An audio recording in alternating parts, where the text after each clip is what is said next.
நீங்கள் ஒரு பேச்சுலர் வெளியூரில் வேலை பார்க்குறீங்க, ரொம்ப நல்லா சேவ் பண்ணணும்னு நினைக்கிறீங்க அப்படின்னா உங்களுக்காக தான் இந்த வீடியோ. நாம இப்போ உங்களை 2 கேட்டகரியாக பிரிக்கலாம். கேட்டகரி நம்பர் 1, உங்களுக்கு பெருசாக கமிட்மெண்ட்ஸ் இல்லை அப்படின்னா நீங்கள் 30 to 40% வரை சேவ் பண்ணலாம். உங்கள் சேலரி வந்ததும் 40% சேவிங்ஸ்க்காக ஒதுக்கிட்டு பேலன்ஸில் செலவு பண்ண கற்றுக்கோங்க.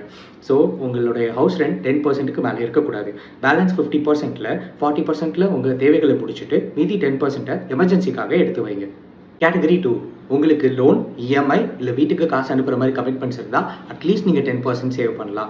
உங்களுடைய டோட்டல் சேலரி 90% ஆஃப் த நீங்கள் வாங்குற சேலரின்னு அசியூம் பண்ணிவிட்டு அதுக்குள்ளே உங்கள் தேவைகளை பாருங்கள். 25% மேலே இஎம்ஐ வச்சுக்காதீங்க, 10% மேலே நீங்கள் ஸ்டே பண்ணுற காஸ்ட் வச்சுக்காதீங்க.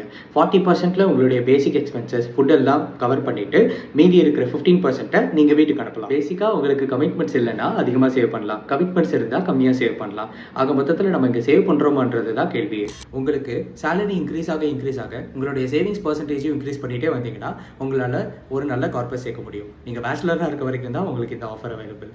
ஸோ நம்ம நெக்ஸ்ட் வீடியோவில் எப்படி சேவ் பண்ணலாம், எதில் இன்வெஸ்ட் பண்ணலான்னு பார்க்கலாம். மறக்காமல் சேனலில் சப்ஸ்கிரைப் பண்ணி வச்சுக்கோங்க.